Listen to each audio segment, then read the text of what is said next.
Howdy, everybody. Bob Tallman for No Spin Rodeo.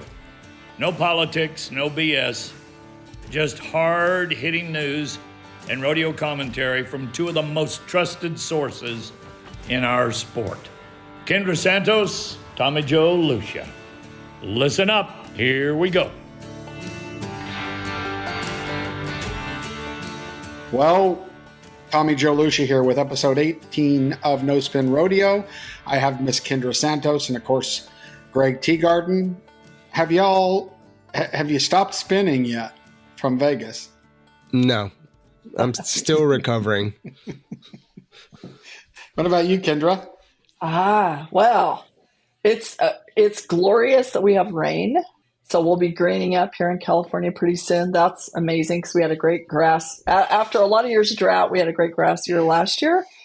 We're getting a bunch of rain right now, which is so welcomed. And I'm happy to be back to, there's 4 generations of us that are going to be gathering for Christmas, but 3 generations of us live right here. And I'm happy to be back to see my grandbaby Charlie and my dad, Papa Frank. And that's pretty cool, to every single day to get to see your dad, your grandbaby, your son, your, daughter-in-law. Taylor's coming home from Texas on Friday. It's awesome. You can't take that for granted because when you raise them, they can leave. And some people are a long, long ways away from their boy or their son or their daughter and those grandbabies. And I feel sorry for those people that don't have that access because it's hard. And some people don't even ever get the blessing of having them at all. So I don't take any of it for granted. And having 2 85-year-old parents is a pretty amazing time in life. So. Yeah, our trucks just came in from Vegas and we unloaded them. And then I got home and I'm still in Pacific time and in Texas. So I don't know if this does it to you, Greg, but I'm normally in bed at 8:30 and now it's 11:30. I'm in bed and waking up way after the roosters until I get reacclimated. I tried to stay, like I was up at 4 a.m. every morning. So when I got back here, I'm still on East Coast time. So it worked out really good for me. I try to do that, but the Vegas nights make you stay up later. I mean, like even if you want to go to bed early, sometimes you don't get that luxury. So. That is true. That's true. All right. Well, Kendra, shall we last time we talked, gold buckles were not handed out. And I will say that the drama and the intensity of a final round competition with averages and aggregates and all of that stuff led to some pretty interesting stuff on Saturday night there in the Thomas and Mack. Absolutely. Not disappointing whatsoever. It never is, really. I thought, Keenan Hayes, which I know he had a record regular season, but, he just became the first rookie world champion bareback rider we've ever seen. And it felt all week long, in a way, to me, it felt like he was sort of quiet. But it's just because of lack of victory laps. But then I look back, looking at my round by round thing, that doesn't have round 10 on it yet. But it's like, it's like, as they say, he placed along. And so he played the long game.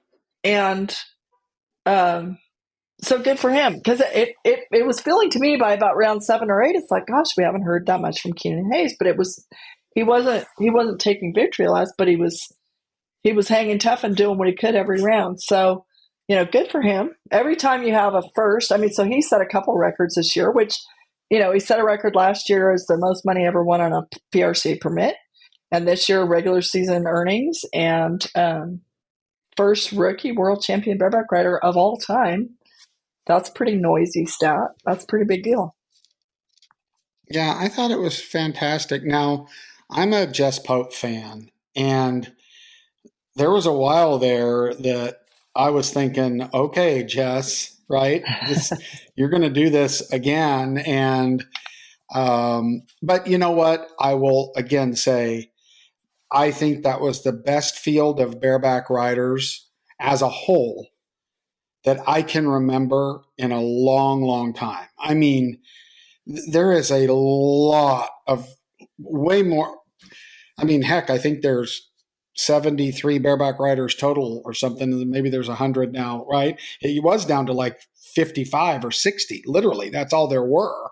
And now we saw 15 bareback riders that were all could win at any given day on the right horse. Absolutely. And like So, the one show we did on Rodeo Deep Dive was Rookie Revolution. And I mean, that's for real. Like, and by the way, I don't think I actually mentioned that Keenan won the average, but Keenan and Kate Saunier and Dean Thompson and those guys, to be on your rookie card and at the NFR for so much of that, I mean, this is kind of a revolution. And I don't know if changing of the guard is the way to say it, but and by the way, how many times had Jez Pope won the average? Like, he ended up second this year behind Keenan, but these kids are, they're coming, and it is great.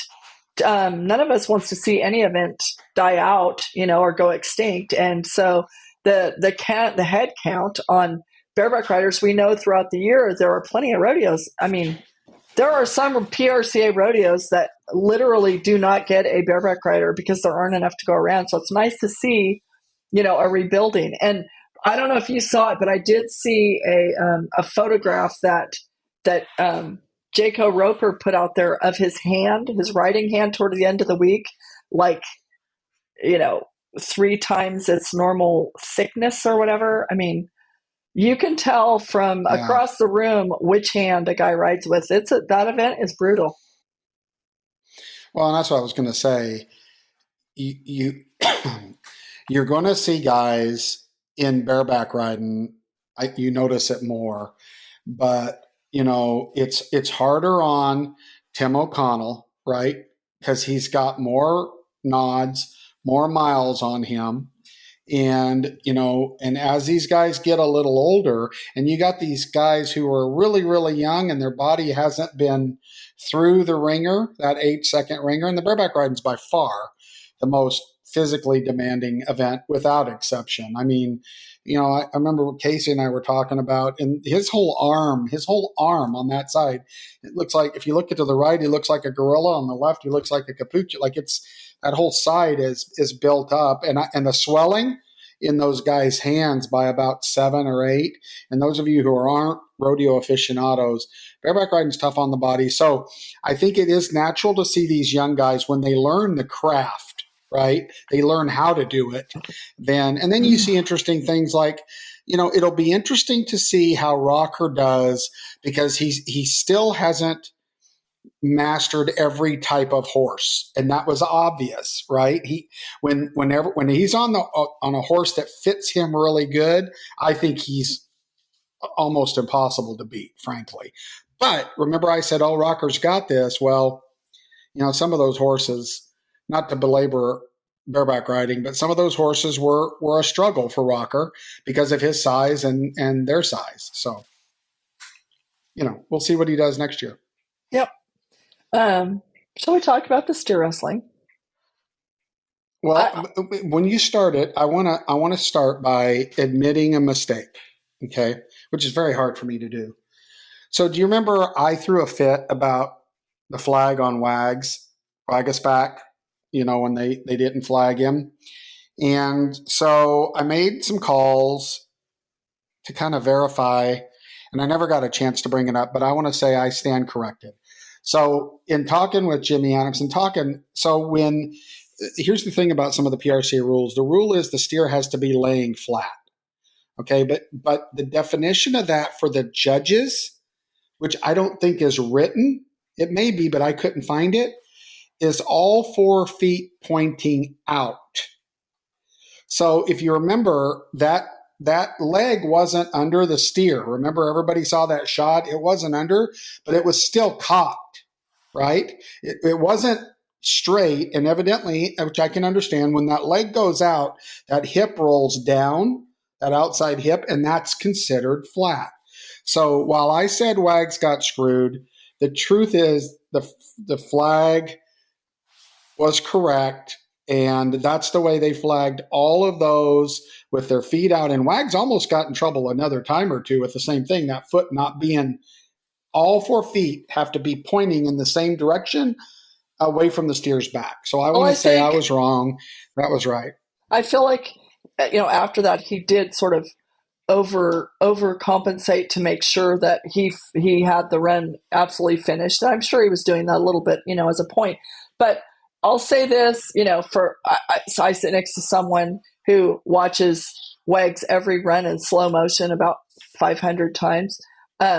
Oates' opinion, again, it's super easy to, these guys have to do it in real time. So this is zero bashing on a judge.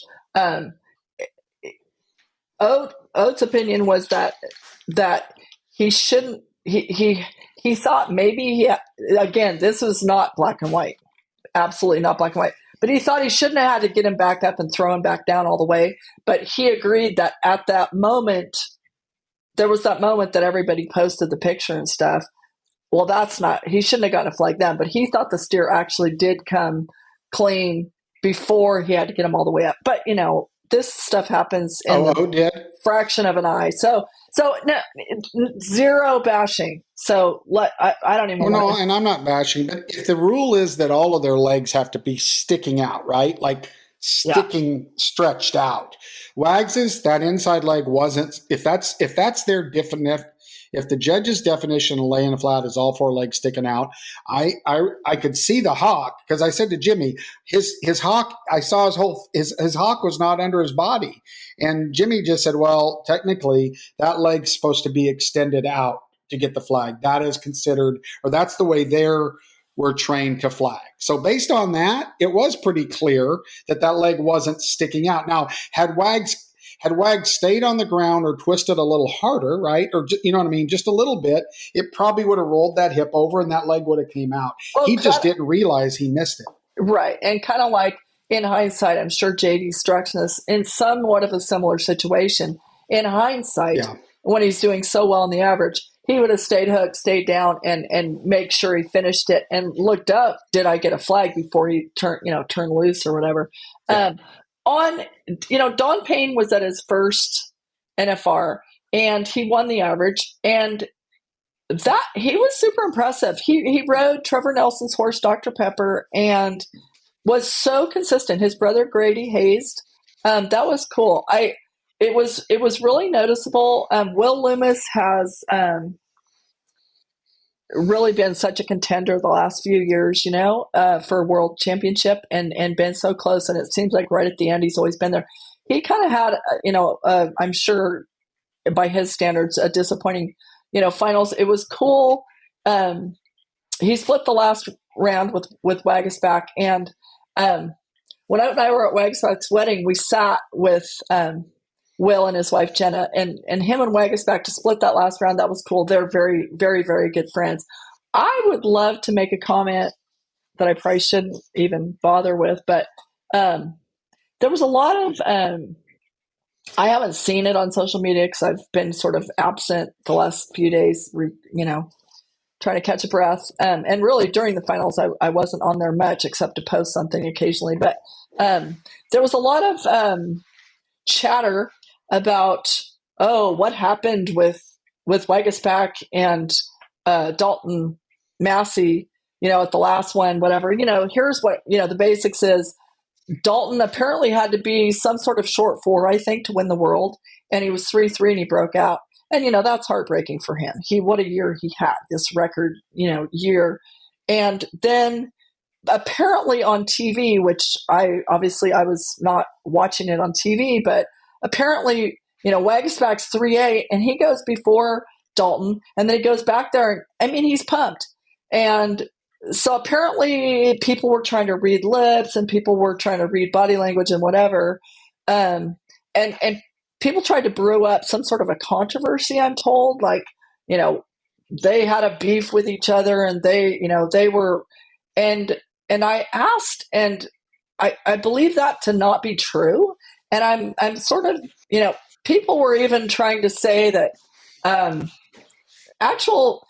always stand up for the Bulldoggers. I think most people speak so highly of most Bulldoggers, but I was pretty disappointed for somebody to say, for starters, I'll say that my seatmate Oat, when Wagasback made that run in the 10th round, like Oat was kind of famous for, he won, I think, 7 10th rounds in his career. Like when the heat was really turned up, like he really dug that pressure or whatever. And Wagasback's the same way. So to me, like Oat stood up and he gave a personal standing ovation to Wagasback.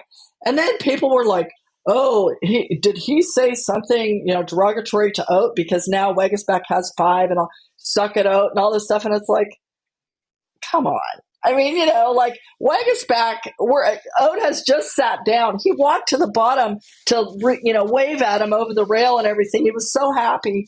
And then people are starting that. Wagasback moments later calls Oat, like, come downstairs. I want you in the pictures, whatever. Like, Oat loves those kids, he really does. And it's like, that would be like saying that when Oat passed Roy Duval for gold buckles, that Roy Duval was pissed. It's like, no, Roy Duval was happy for Oat. That's how real bulldoggers roll. So I was just kind of like, have those guys ever been frustrated with each other? Absolutely. Does Wagasback wear a purple shirt in the 10th round to get Oat's goat? Absolutely. Is Cash Rob wear a purple shirt to get Oat's goat because now he runs with Wagasback? Absolutely. But it's all in good fun. And it's only because, everybody knows by now, whenever Oat tried to wear purple, he got his shirt torn off. And so they do that.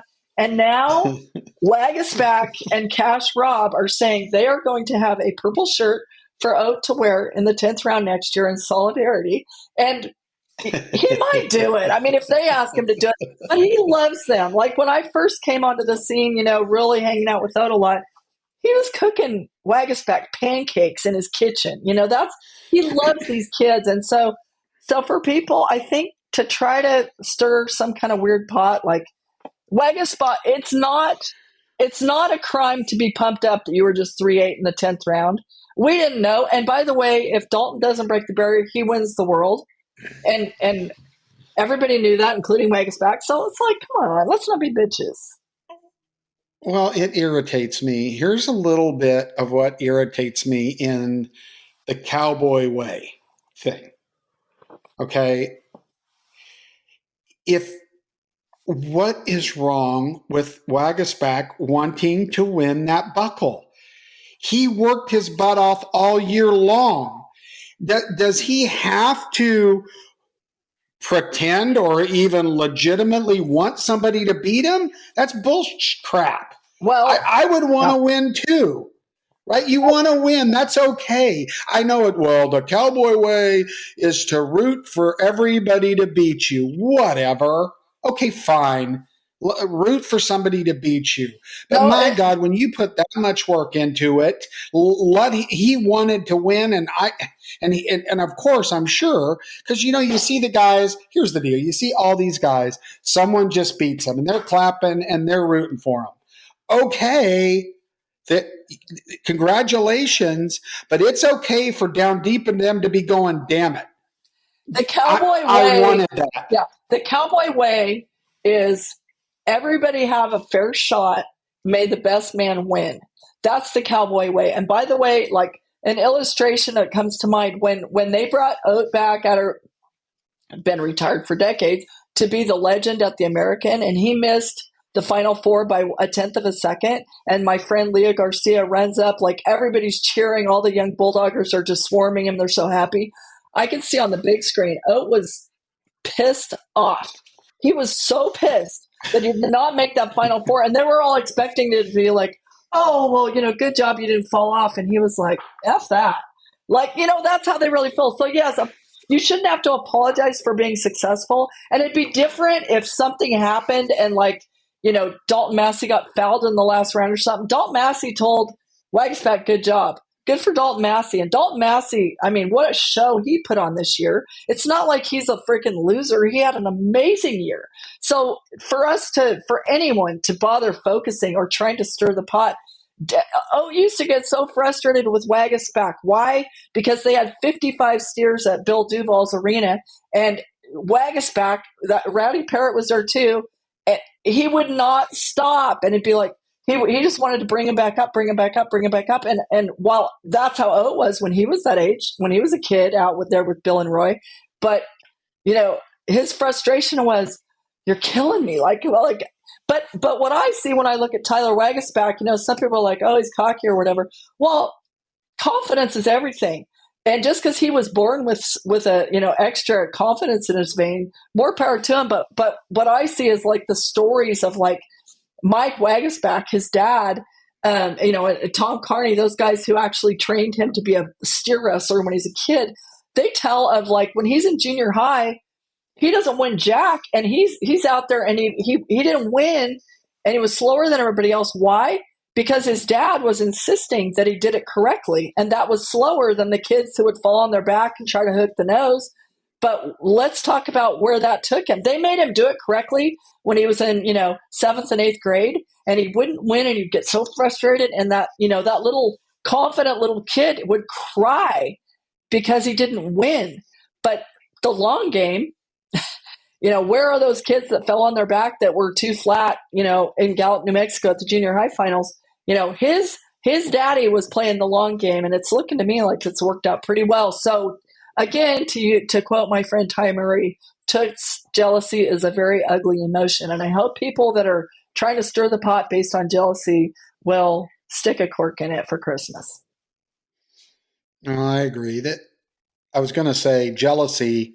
If you lose, I'm not going to call you a loser, but if you don't win, a lot of times arrogance is usually being cast on someone from someone who couldn't beat them. And there's nothing wrong with being proud and confident. And some people confuse that with arrogance, right? Now, I've seen arrogant jerks, arrogant people, but here's an arrogant person for me. That's the person that's arrogant and doesn't have any reason to be. That's the one that bugs me, the one that thinks that they ought to be and haven't been, right? But when you do what you do and you're damn good at it, you deserve it. So enough of that. I agree with you. If you win, you should be happy about winning, and you shouldn't pretend that you want somebody to beat you. Sorry. Well, being happy for your own success is great. And also, shout out to Remy Parrott, who did a phenomenal, phenomenal job hazing for both Jacob Talley and Wagasback. You know what pressure it is on you to haze for a Tyler Wagasback? That when everybody expects him to win the gold buckle, like miss one haze, whatever. And that was so cool. And those people are like, they are family friends, but those people are family to each other. And to see that, Remy, Bulldogs, but if he weighs 130 pounds, I'm almost surprised. But the scene of those people all getting together down in that press room where everybody gets together after it's over was, super cool. Like, Remy jumped on when Tyler was taking his world championship portrait with his saddle. It's a serious occasion, and Remy goes over there and jumps on the saddle. It's just it's fun. It was fun. So that's cool. Anyway, yeah, that's cool. You want a team rope? Yeah. So. No, I don't want a team rope, but I'll talk about it. Heartwarming. The only team to go 10 for 10 is Begay and Todd, and Derek and Coulter. It's just like a dream story in every way, and the fact that Coulter was a young NFR header, and then he goes home for 15 years to raise his family, like pulls up at his shoot. He had the world at his feet, rodeo wise, but he said no, and went home and raised his kids. And then his kids, when he gets to be they get to be teenagers old enough to actually hold down the fort, and they're like, Dad, go do it. And the fact that they were the only team that went 10 for 10, they won the average. That was just so cool, And so best friends. We did pull, pucker when, was it the 9th round that Begay put like a Christmas wrap on that steer's horns, whatever. It was late. Yeah, when he threw the egg nest on the top. Oh, Lord have mercy. But, that to see was him. cowboy crap. Absolutely out. That's out on the desert, out in the desert. How many times has he had to do something like that when like his day's work depended on it? And by the way, there's Coulter, in case he was out of the TV camera range, you know, pushing the steer to go a certain way while, you know, it's like synchronized swimming with those horses and that steer. And I mean, that whole deal, that was, I mean, it was so cool. That was amazing. And so, and you know, Tyler Wade winning his first world title, Wesley Thorpe winning his second. Tyler Wade was saying, I never thought I'd make the NFR once, much less. You're gonna have to talk a second. That's the Vegas in you. Yeah, you have to. That's the smoke that you breathe over and over again for 18 rounds. So the only thing I'm going to say about the team roping is, I think, and you're not going to convince me otherwise, I think the crossfire rule is completely BS, and I'll tell you why. Because I continually ask about the crossfire, and nobody can give me a clear answer about including team ropers, about crossfire. So there's no clear definition for it. That's the first thing. That's kind of like some of the other entities in the business. Yeah, Greg. Do you want to do a little quick primer on people who don't understand what crossfire is when it comes to the team roping? Well, like what crossfire is supposed to be? Yes. Like what is a crossfire? So the header, correct me if I'm wrong, Kendra, after you're done coughing up a tapeworm or whatever's going on. The header has to rope the steer, and the steer's body has to switch directions. So when the header ropes the steer, there's two people in team roping, header and heeler. The header's on the left-hand side. He ropes the steer. He turns his horse immediately, or his horse turns usually, immediately left, turning that steer's body and hind leg around to that direction. And they're not allowed to rope those heels, Greg, before that hind end turns around in the current crossfire rule. Now, where that point is, when somebody does this in 3.3 seconds, hello, Coleman, you know, where that point is. And for me, if you ask team ropers, they say it's not quicker. It's not an advantage for most team ropers to rope early anyway. So why is there the rule? Can somebody tell me why we have to do it? Okay, so for one thing, Coleman and Logan Medlin, when they got flagged out, they were 3-1, right? That was going to be a whole new world record. 3-3 is existing. But anyway, my understanding that the history on it goes back to Ricky Green, wild. He had this black horse named Cowboy, and Ricky it's just wild, and he'd throw over Cowboy's neck. Anyway, would be back in what, 70s and 80s, and it was just so, it just kind of wrecked everybody the crossfire rule goes back to, I mean, he wasn't afraid to throw when the steer's still running down the arena, and his percentage was lower, but it was wild. And another guy who could rope really wild like that, I remember, was Kenny Harrell, who'd throw over, what was that horse's name? That little bay horse. But anyway, pull off some really wild shots. To me, on the crossfire, what I always say is, I feel like if you have not been a world-class team roper, it happens so fast that it's just such a hard call to make, unless you're seeing it in slow motion because you've done it thousands of times yourself. So, but at what point is the hip turned, right? I mean, I think it's one of those situations. If you're deciding if someone made a touchdown in football, even us normal fans, we don't have to be refs. We can look at the line, right, Greg? We can literally look at the line and see if their body contacted. But this is one of those things that you might put 4 judges in a room, Kendra. They watch the same run and call it differently. If there's that much gray space here, then why? I just think the rule should go away. If a guy can rope a steer over his head or over his horse's head while he's running straight, fish the legs on and still spin, right? And face off, then cowboy up, take the time, let him win. I don't understand it. It would take away that very difficult judgment call that I don't know if that's going to be resolved until we have people who've themselves been there and done it at the very highest level in every event. I don't know how else to reconcile, that responsibility in real time as fast as that happens. I don't have a good answer for that. Yeah, and I don't even know with replay, right? Again, the definition of when the steer's turned, even if you're watching it in super slow motion, right?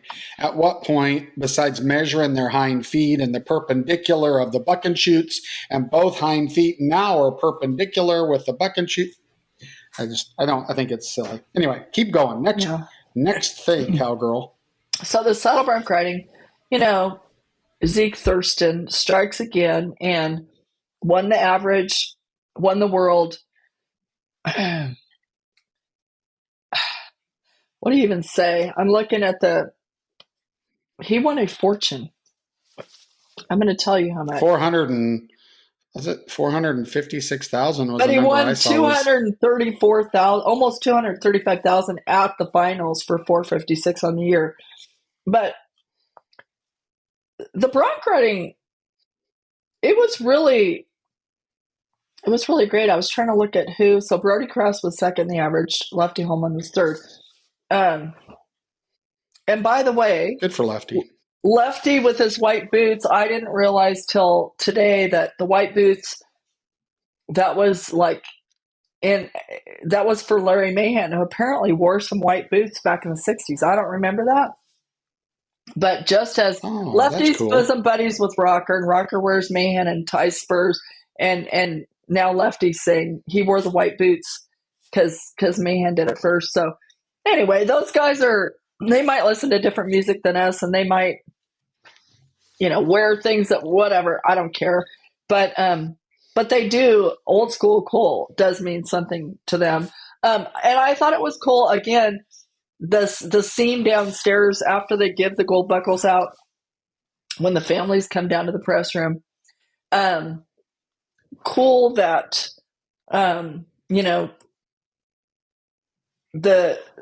family, like I see Zeke's mother, Linda, well, it's now Thurston, but it was Shuckburg, and Bo Cooper, that was at his first NFR in the tie down. He was down there, and he's Zeke's cousin, and I don't know. There's so much. I think we already told the story about how Tanner Milan sent his horse of the year out there when he had surgery in August. Sent him out there with Dalton Massey and who else? Ryan Shuckburg, and now I'm forgetting the third traveling partner, but Ryan Shuckburg being another cousin to Zeke and Bo. So a lot of family ties, but Canada was waving their maple leafs all week, and there's always extra special things, I swear, that happen on Thursday night on Canada night. There's always something, and if it's not, it's a buck and horse. If it's not a cowboy, there's always something special that's related to Canada. And my old friend Dwayne Erickson, do you remember him? The media icon, absolutely hilarious. And when the press room used to be where the contestant lounge is now, there were huge no smoking signs in there. And I always say, if I ever get lung cancer, it won't be because I smoked. It will be because Dwayne Erickson, I would sit next to him because he was so hilarious, and he would yell at that monitor, chain smoking, drinking beer, because there used to be a Coors keg in the press room also, and screaming at that TV. He would scream at that TV monitor, "Take the reride, you effing P word!" And just he was worth the price of admission if I had to be stuck in that press room. So I really miss him. Anyway, shall we talk tie down roping? Well, I just want to say on Zeke, of all the disciplines, all the events, Zeke obviously outperformed, I think, everybody all the way through. Like he was, you know what I'm saying? There, you can't. Good luck finding any kind of controversy on Zeke getting the gold. Without exception, he was nails and good. Just he's a good human. Another great young man. And you know, this one was pretty cut and dry, right? He rode great the entire time, no matter what horse he had. So hats off to Zeke. I'm sorry. Absolutely. Yes. I can't even imagine anyone questioning anything about that. Zeke, and he's as nice as he is, you know, incredibly talented. So there's that. So in the tie down roping, it was nice to see after some calves getting up. It was nice to see Shad Mayfield put on a little 6.7 second show in round 10. That was cool. You know, there was the one night when his calf got up when he put 2 wraps. I know the legs weren't stacked crossed right, but anyway, it was nice to see that for him. Riley Webb, $453,000 year. He's 20 years old. He roped very maturely at the finals. That was cool. And what can you even say about Haven Medjid? And if you want to talk about power couples for this NFR, Shelby, she said she's switching from Boisjoli to Medjid officially on January 1st. No more Boisjoli, no more hyphenating, no more nothing. She's going straight Medjid. But I remember in 2021 when Oat and I were headed to Texas from Vegas, and we stopped because I'm an iced tea freak, to get an iced tea in at McDonald's. Not that, you know, within an hour or two out of town. And Shelby and Haven had just both finished the Reserve World Champions, and there they were eating at McDonald's. And I'm like, are you guys kidding me? Like, you just both won second in the world. And they're like, yeah, first losers. That's why we're at McDonald's, you know?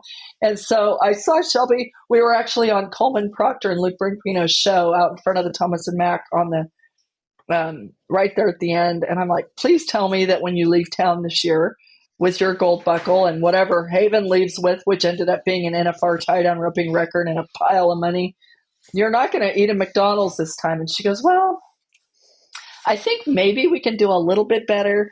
But I think, you know, like the night for me when Haven's winning the average, which again, new fast time record on 10, and he sets a new NFR record and he's 6'4", that was memorable. And also that he did it on a horse that his wife, Lil Punch, is actually trained by his wife.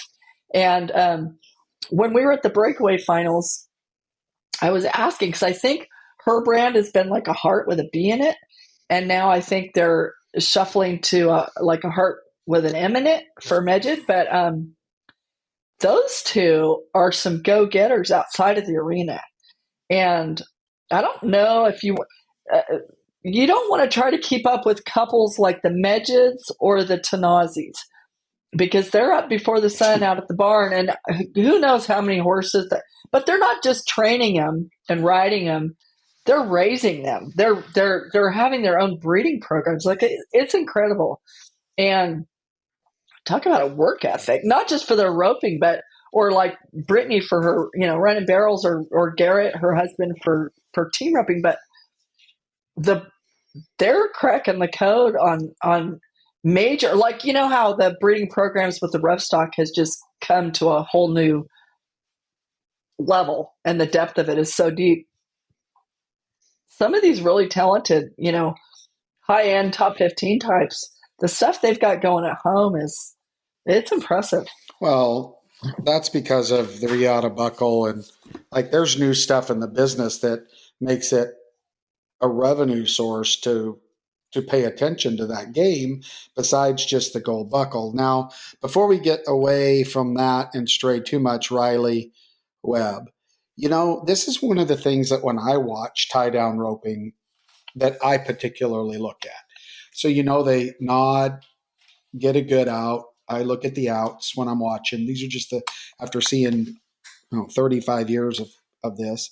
But when they throw their loop and it's going over the calf, and when they when they're lifting their leg and they've got their right foot in the, and there's like a pause. If you watch it, Hanchy, and I noticed it from Riley, there, it's like it moves slow motion there for a bit while they're analyzing which way the calf's going to turn, how the slack's been adjusted, what their horse is doing. And if you watch that, like it's like they slow down, like that's when they're coming off, right? It's, and then back into it, and you'll see the younger guys, like it's hurry, hurry, hurry, hurry, hurry, right? It's rope, jump off, just fly through this. Like they're especially Hanchy, right? Yeah.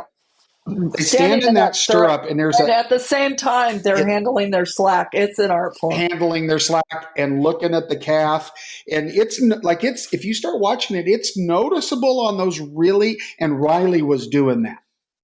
Riley was standing up in there, calculating the program, which is just a further example, like you said, of his maturity at a young age, right? But he's also experienced. I mean, he roped for $1 million at Days of 47 and didn't get it, right? I mean, he's experienced big stuff. Huge, yeah, high pressure, high money stages, and that's part of what's going on here. Like Bridger Anderson, how many rounds he won? 2 rounds and did well in some others, but I mean, he came up through those junior programs. The junior programs, and over at the convention center, the Junior World Finals, like that is, and they're doing it with the rough stock too. I mean, but these kids, they're not going to crack. That's just where we see this success with these rookies at the NFR, because they've already been there.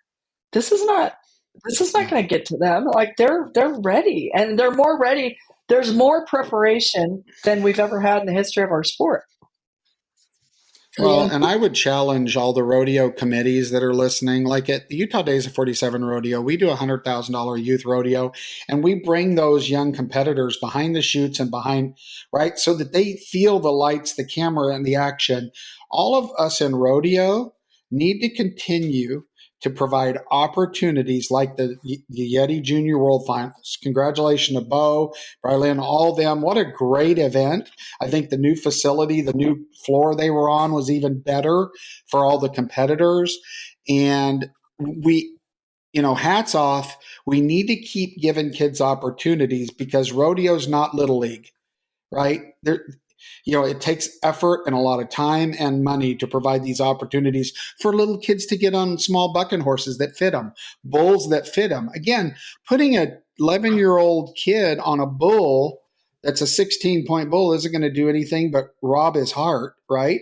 Put him on the right kind of animals, and all of that stuff. Cody Custer preaches that. All of that stuff is progressing, and I'd love to keep seeing it so we get more Riley Webbs at the NFR in Las Vegas.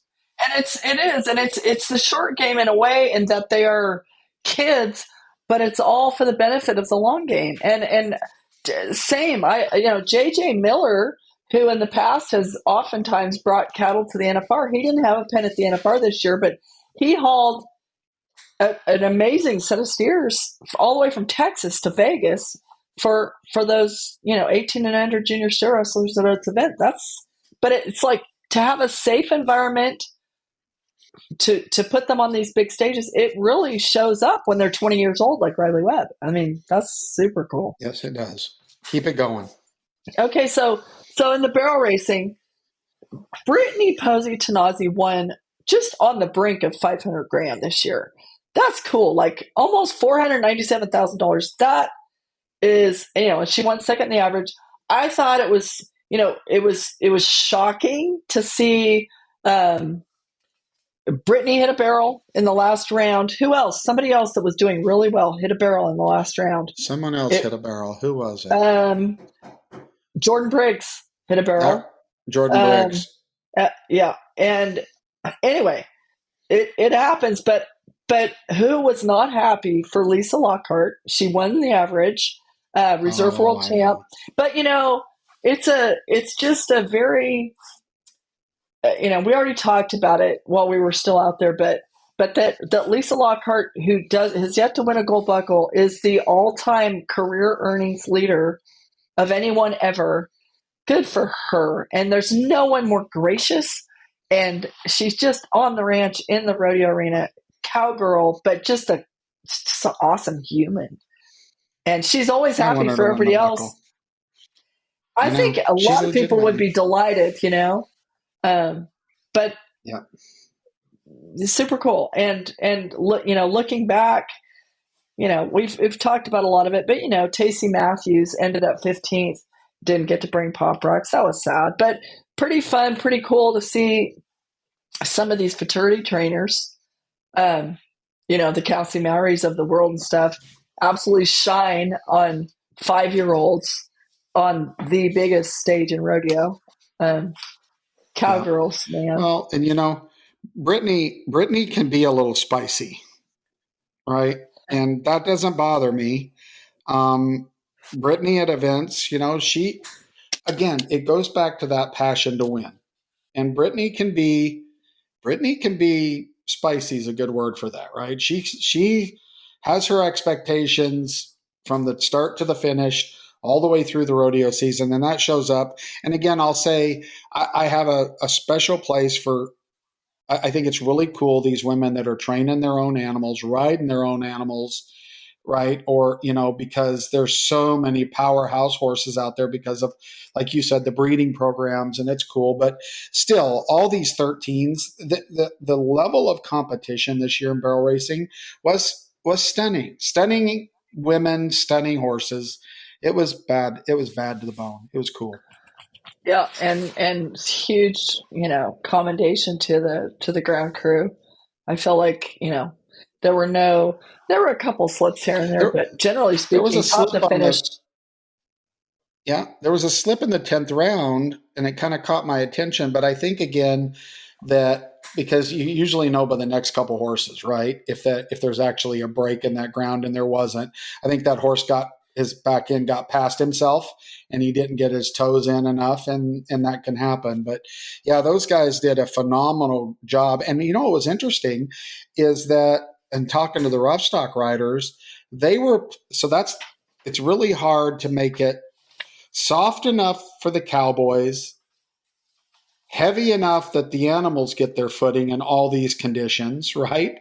I mean, you've got bulldoggers, what they need for their feet so that they don't blow their knees out.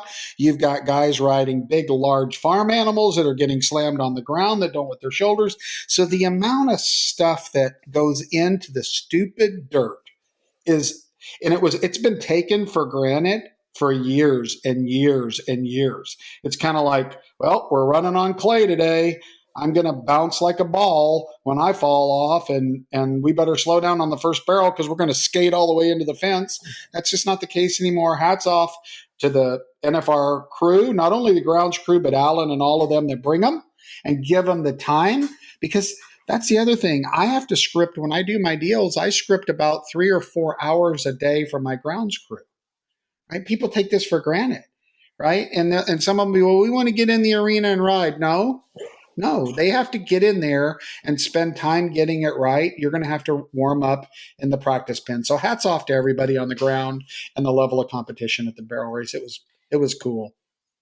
Before we get to the bull riding, you can tell me, no, you're not gonna take this curveball. But there was kind of an interesting conversation when we had that Wednesday morning makeup round that was round 6, and there was some chatter that really kind of kept going with some people in the contestant herd about, I don't know if everybody realizes the contestants they have the ability, they're offered to buy at, face value up to 6 tickets for every performance.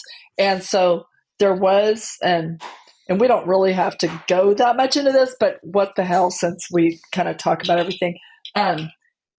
So if you had a ticket to round 1, if you had season tickets, Las Vegas events refunded your money. If you bought a ticket, StubHub refunded your money. The contestants' money was not refunded, and I did hear, quite a lot of grumbling about that. On the flip side of that, though, they were given 10 passes for people to come. So to me, that seemed but then even some world champion type people were like, but if everybody else got their money back, why didn't we? So I don't know how you feel about that, and we could just keep moving. But they're those are the two basic sides to that. I was kind of surprised, but I did. It didn't stop. They didn't stop talking about it. The ones that were talking about it. Well, I think if you were going to refund their money so that everybody didn't bitch, because if you don't, everybody's looking. Isn't it funny how everybody's looking for something to complain about? So if you were going to refund their money, but then in theory, you'd have to charge them, right, for that Wednesday morning. So come on, get over it. I don't even think we should waste our breath on whoever was saying that. Come on. I mean, now I get it. Oh, they're pocketing that money, but still, you got to bring 10 people to that Wednesday morning, which, by the way, I think the people that got to go to the Wednesday morning may have enjoyed that as much as any round. It was so special. I thought it was absolutely great. And, having students and first responders there, I thought it was fantastic. I thoroughly enjoyed that morning. Yeah. So cool. let's talk about the bull riding then. Kai Hamilton wins the average on 6. And, by the way, second was Sage on 5. There was so much interesting. So Kai Hamilton is our first ever world champion from Australia in the bull riding. Do we have any in any other PRCA events? I can't think. Yeah, I can't think of any in any other. Yes, in the PRCA, so, not the PBR. Okay, I realize, because that leads me to one of my favorite, coolest moments is downstairs after round 10. Who's down there? Troy Dunn. That was the coolest thing. I hadn't seen Troy Dunn in so long, and Troy Dunn, the only Australian PBR world champion. He won the PBR finals twice when I was editor-in-chief the first 16 years. I think 95 and 97. I was right there when Troy's winning the world.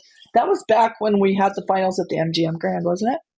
Anyway, MGM, yep. Right there, and I think it was the first round, and he comes out and gets, when he hits the ground, he dislocates his freaking hip.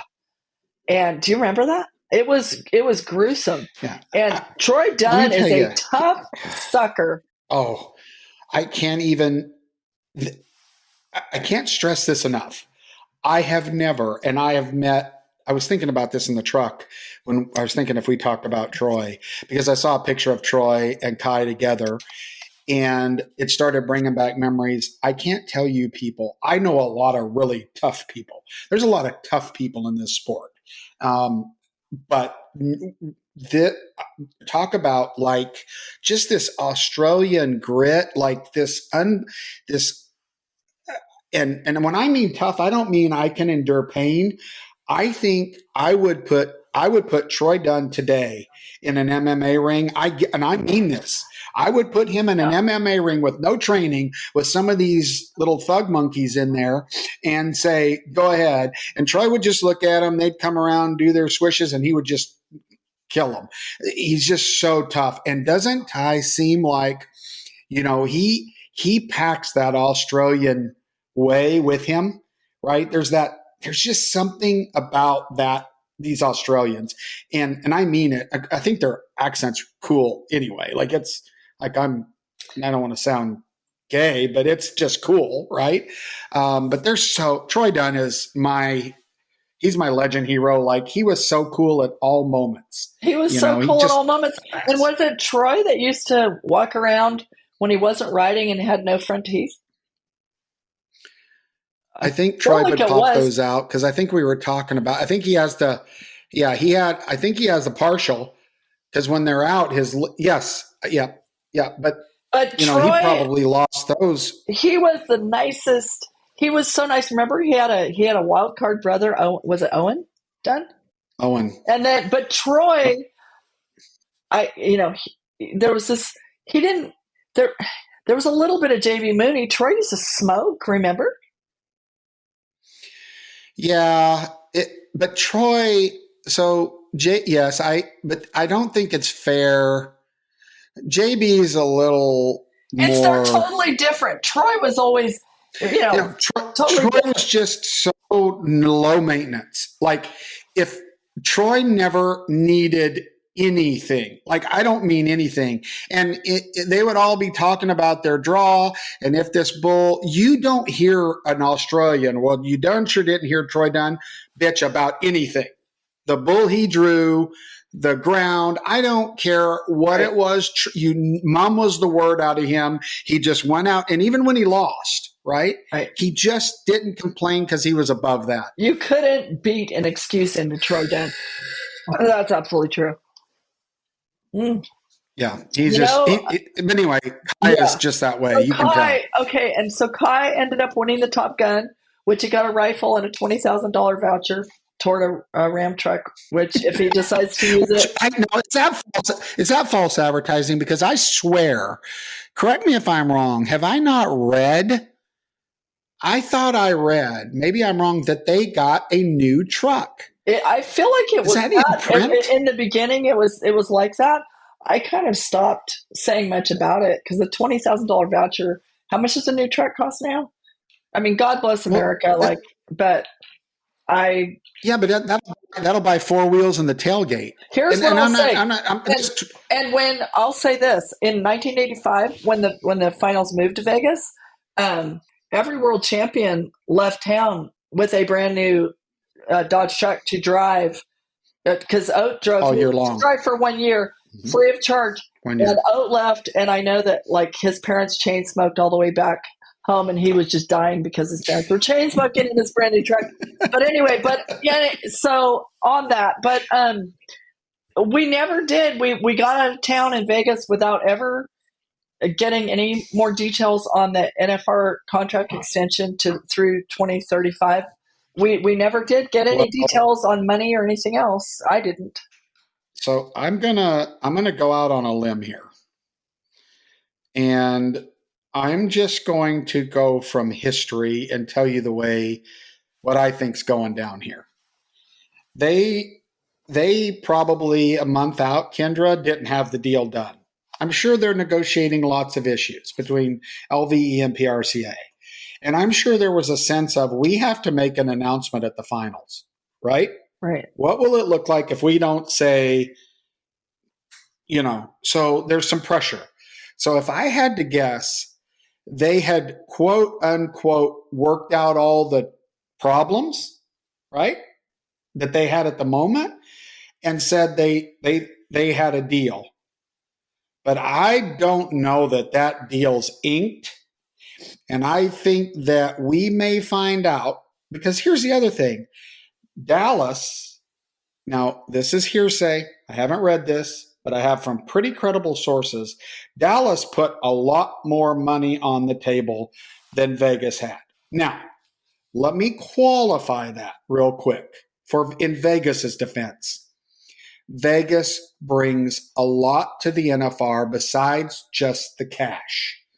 And I'm talking about the Yeti World Finals. I'm talking about all the stuff that Bo does. Like they do everything for the PRCA, right? Super Bowl. The PRCA just really has to manage their Cowboys and their sponsors. Vegas makes this into the giant event that it is. Now, I'm not saying that if they went to Dallas, that Dallas couldn't do that. Now, they probably could. Would they? I don't know. Isn't one of Vegas's slogans open 24 hours? I mean, that's part of it. People come all the way to town for the NFR with no intention of buying a ticket, because there's watch parties, there's shopping everywhere, there's concerts, it's this destination, and really that's a huge factor here, right? Well, and the other line that I think works for a lot of committees is, what happens in Vegas stays in Vegas.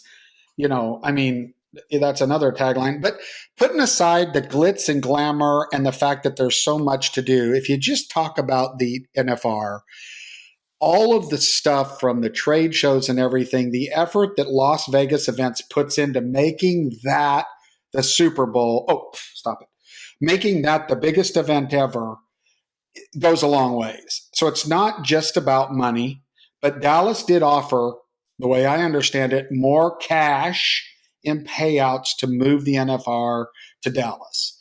But my point, going right back to what you said, I think the reason you haven't heard anything is because if I had to guess and bet what would I bet on this? I would bet my left ear, not my right ear, my left ear, that thing's not inked, Kendra. It's not signed. And we may or may not, this might not be over. But Well, it may be, but there certainly I don't weren't a know. lot of details, and I'm still getting text messages from breakaway ropers and breakaway ropers husbands and whatever saying, well, is there any mention, in which I don't know of any mention, but what I'll say, there was also a little division, I think, amongst the ranks of the breakaway ropers on the handling of that. There was one camp that wanted to fill the Thomas and Mack with add breakaway signs, and there was another camp that stepped back and with realizing that Michael Mack is a kingpin on the NFRC, and he's also their host for the best offer they have at this time. And so the one camp is wanting Michael Gahn. Did I say something else? Yeah. You said Michael Mack. That's okay. Oh, Michael Mack, because I'm in the NFR media boat with Michael Mack all the last 10 days. Apologies. No. Michael Gahn. My bad. Sorry. How could I do that? I'm so tired. So Michael Gahn, being the host of the best offer they have at this time, also being, a huge force on the National Finals Rodeo Committee, on the, this half is saying fill the Thomas and Mack with signs, add breakaway, and this other half is saying we better be careful about burning a bridge with a person who's got a foot in both arenas, right? And point taken. Interesting. Yeah, interesting back note on that there was some concern that when she accepted the buckle and was interviewed, there was some concern about what might be said there, right? At the very end of the buckles. But I knew she wouldn't. I knew she wouldn't because I had talked to her about it the day before.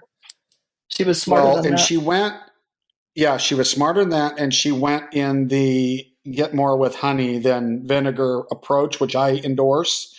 And I don't think, we had to kick out signs of the fan zone because they weren't allowed. And I think that's the wrong approach.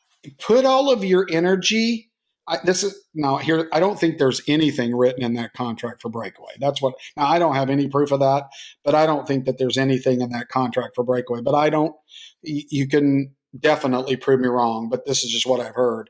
However, put your energy in. Greg, you might want to comment on this. He loves those 2 days of breakaway. Now, you're talking about a guy that goes and does timing and scoring and produces the broadcast portion of 65 events a year. Greg, you can comment on this. He loves those 2 days in South Point. So why don't they put in energy about making the biggest secondary event in Vegas, just like the World Series did? Next thing you know, if they work hard enough, maybe they're roping for 400,000 like they did at the World Series. For sure. I mean, it's a great event to attend. And even the past 2 years, it was good last year as well. I think the girls are growing up. They're becoming more mature, that they're getting their own place. Why they would want to move in and share it with, the other people. I mean, I know it's a status or whatnot, but they have their own stage right now to show off. They should embrace that. Well, and make their voices heard. I applauded Shelby's grace, and I also applauded her. Her focus is on the money, and good for her. Like growing the money, that is her. That is the tact she took, and I thought, what, good for her, because I feel like I heard the stat that 480 PRCA rodeos now have breakaway roping, which is cool, and was it San Angelo that just added it? I mean, whatever. But she took, and rather than kicking dirt and what do they say? Don't bite the hand that feeds you. Anyway, but she focused on the money, and I think that was a smart play on her part. And it's the WPRA, and I'm not saying anything right now negative about the WPRA, but they're collecting collecting the commission on a lot of rodeos prize money for breakaway. So it seems to me that the WPRA should be taking an initiative to work really, really hard to grow this.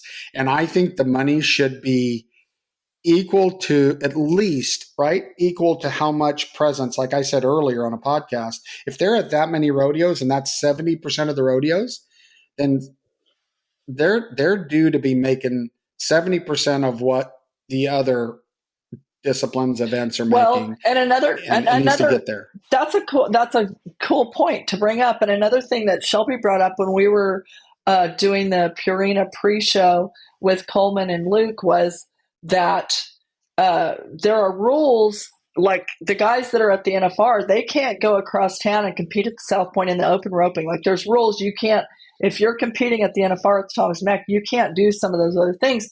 And point made on that is that Shelby said at this time, we can make more money at the other events that go on around town, the jackpots, than we can at our final. So if there's pros and cons to consider here, I'm assuming if they went to the Thomas and Mack, then they can no longer compete at these others. So it's a lot of a conversation, and it's definitely not cut and dried. We have to talk about Stetson Wright a moment. So he only got to get on 3 of 20 head, finished off his hamstring. He will be having surgery in Utah tomorrow, Wednesday. Today's the 19th, so Wednesday the 20th, he's having surgery to fix that hamstring. But what, he was so much fun to watch in the back of the chutes when his brother Ryder and when Kai Hamilton rode in the bull riding. And I thought he really endeared me because he, for one thing, he really was generous with his time. I'm sure he's not feeling like $1 million, but he was generous with his time, with the media, and he really, that he said in the early going, he really didn't, until he had to, he really didn't want to say anything about his injury because he didn't want to take away, if he wasn't able to complete the course, he didn't want to take away from those who did go on and win. I thought that was pretty cool of him. And I thought he was quite gracious. And he also, he won almost $500,000 this year. I feel like Stetson Wright has a great chance very soon to be our first $1 million a year cowboy. And so I thought there was a lot of really good human qualities that came out of him in the last couple of weeks, and I sure wish him well. He's in his recovery from his surgery. He said that he's not, really saying kind of an ETA as far as his return. He just said, I'll be back when I'm 100%. And, like he said, I've been through every emotion here that this NFR. I've cried like a little girl, and I've said, why me? But then his parents said, let's twist that around and turn it into try me, and so that's, he's ready to go ahead, take his licks, get the surgery done and work on getting back. And so of course we wish him all the best. Also a matter of housekeeping this week, Mike Mathis, the radio announcer who we lost during the finals unexpectedly, his First Baptist Church in Lufkin, Texas, this week, Thursday from 5 to 8 p.m. is the visitation, and Mike's funeral is Friday at 11 a.m., Friday, December 22nd at the First Baptist Church in Lufkin, Texas. And sure thinking about his wife, and all of us are just still sort of like, did that really happen? That was not a fun piece of this year's NFR. Have we mentioned the fact that it became public that Jeff Metters resigned from the Cowboy Channel and is effective as of December 31st? I don't know that we've talked about that. We haven't mentioned it, and so we'll see. What's interesting about that is, in the last couple of years, there's been multiple attempts for other entities to purchase the Cowboy Channel, and I believe it. What I don't know, I think it's just the Cowboy Channel, not RFD, from the Gotch family, from Patrick Gotch, and they've been unsuccessful. I heard that as of a few months ago, there was another big offer and negotiations on the Cowboy Channel once again. And I assumed that it was probably Teton Ridge. Teton Ridge was after it a little earlier. I assumed that they were back after it. But then I found out midway through that it's actually Taylor Sheridan and their company that's after it. And, I'm not an expert, but we're talking about purchasing this, and I'm not going to give numbers because I don't think I should. I know some of the numbers, but we're talking about buying this for like a 50 times the EBITDA, right? Like buying this for way, way, way, way, way, way more than enterprise bankers would value it as. And now the other interesting thing is I heard that family members in the Gotch family, and again, this is all rumor mill, so it could just be water cooler talk.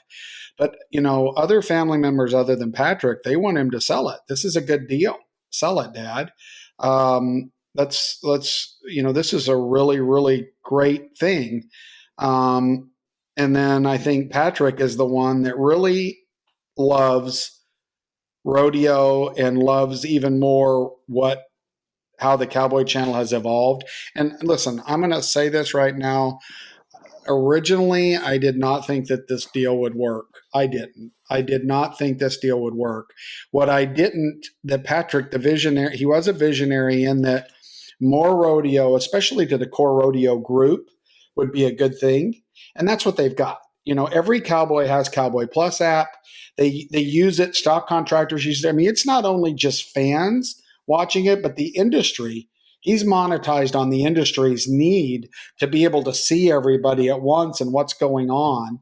And so, I hope it does get purchased, Kendra. And because for me, what I want to see more on rodeo is more storytelling. The stuff that we do, the stuff that you do. And that is the way you become a unbelievable fan is when I met Troy Aikman, right? He's a massive man that's just cool, right? Doing really cool stuff. So I've been a Troy Aikman fan, right? If I'm going to listen to a broadcast on football, I'm listening to Troy Aikman because I met him and I feel like I know him. Well, we've got to do this for all of our fans. We've got to let them feel that kindred spirit that you feel, Kendra, and you do that by telling stories. ESPN 360. You know what? If you want to watch one of those, Kendra, pretty soon, all of a sudden, you are in love with some rugby player you've never heard of. And that's a whole nother point of view. Let's save that. We're running long. We'll see what happens. Remember when they did that with Michael Jordan? Was it Michael Jordan, right? And it was so cool. And you didn't have to like basketball. We've got those same stories. Yeah. We've got those same things going on, but that's a whole point of view. We'll get that first quarter. I think we should talk about that. But you know what? I think Jeff's done a fantastic job. I bet he's not done in the rodeo business. Jeff and I were I think I was a jerk to Jeff for a long time, honestly. Typical Tommy Joe, for no real reason, right? No real reason other than when we're kind of in the same spaces and broadcast. But Jeff and I, he really is a great guy who really understands the sport really, really, really well. And I hope big things happen for Jeff. I'm glad that he did what he thought was best for him, and I hope big things happen for him. And I hope the Cowboy Channel finds a replacement for him that's good. So, unless the sale happens and Jeff's part of whoever buys it's plan. That's my understanding, I guess. And that may be absolutely the case. And, but I think it's not just Jeff. There's people all up and down the Cowboy Channel ranks But everybody does that. If everything doesn't go exactly your way, you're going to leave. You're going to leave. You're going to leave. Yada yada yada. But if it doesn't, go and trust me, I think Patrick's probably a handful.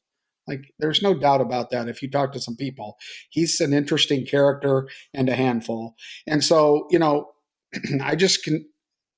Let's keep growing. Let's whatever happens, let's keep improving our sport. We had a great NFR.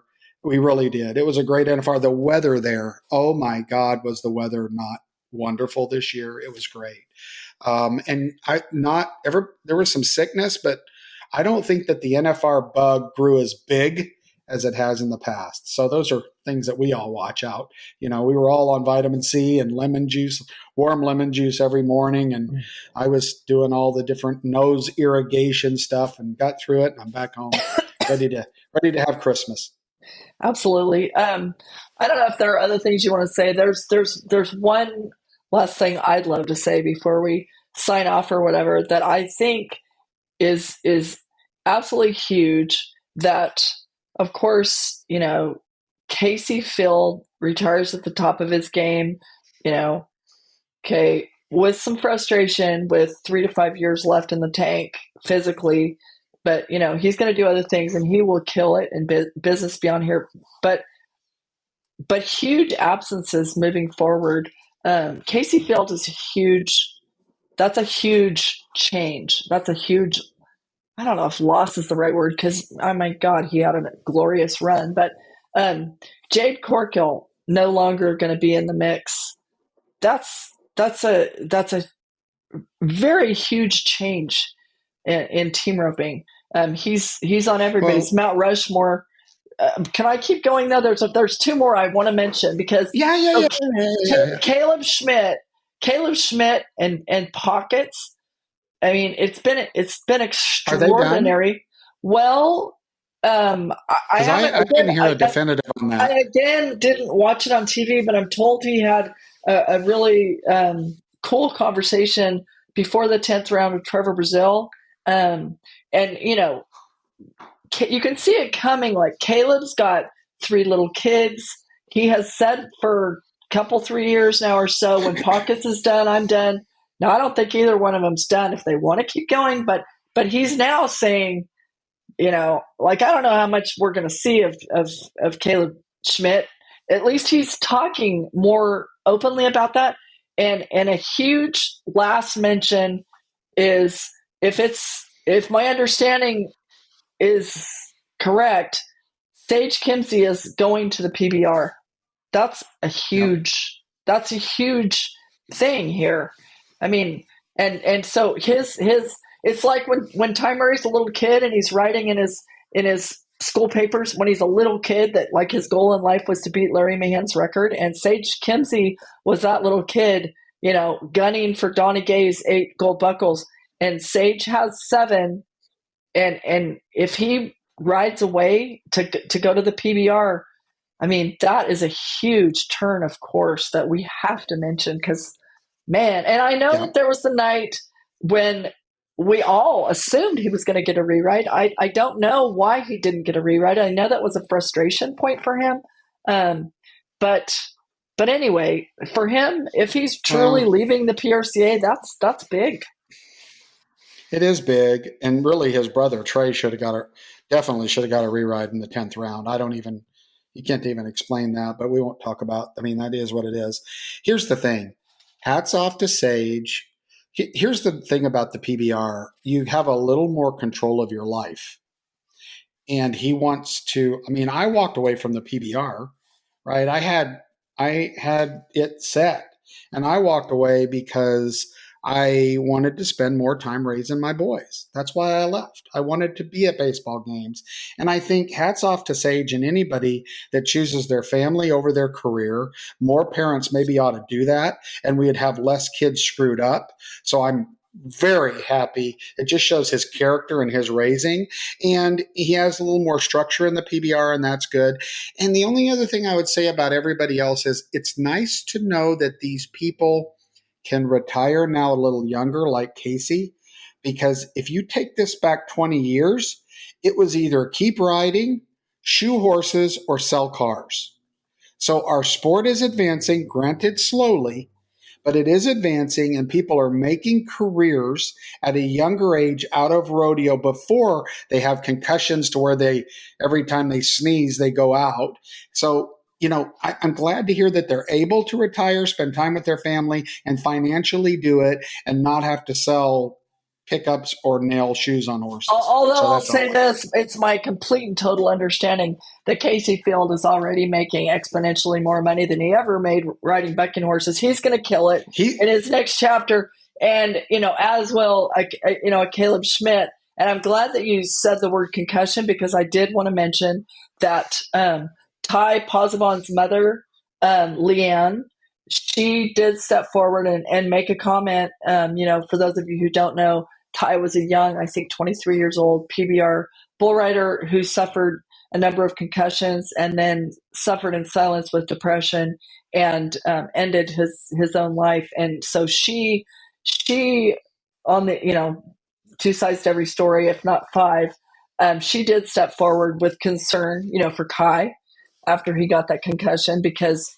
she knows, the ultimate price that can be paid in, with concussions. I mean, it's a really tough call. So, enough about that. But, my heart goes out to her. Her son's not here because he was the ultimate, worst end of the story there. So. And I know this is getting long, but I'm going to finish my portion. And I promise I won't talk anymore with I'm going to pretend to be Dr. Phil.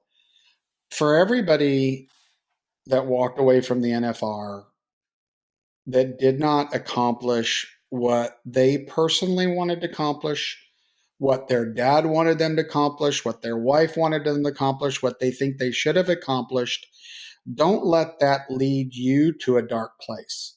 Okay? It doesn't have to. Depression's a real thing. I mean, my dad dealt with depression, more specifically kind of on the later years when everything that he expected that he was might not have been what it was at the time, right? It wasn't as young, and people weren't calling him as much. And I'm just saying depression's real. Please watch your family members, pay attention to it. There's several things that I thought was interesting when I did a little research. After the NFR, if you have a significant other, lots of different warning signs for depression. It could be that guy that gets in the gym and never leaves. If they start obsessing about things, right? Coping mechanisms, they call it, could be alcohol, could be drugs, it could be overtraining, right? Or it could be being a recluse.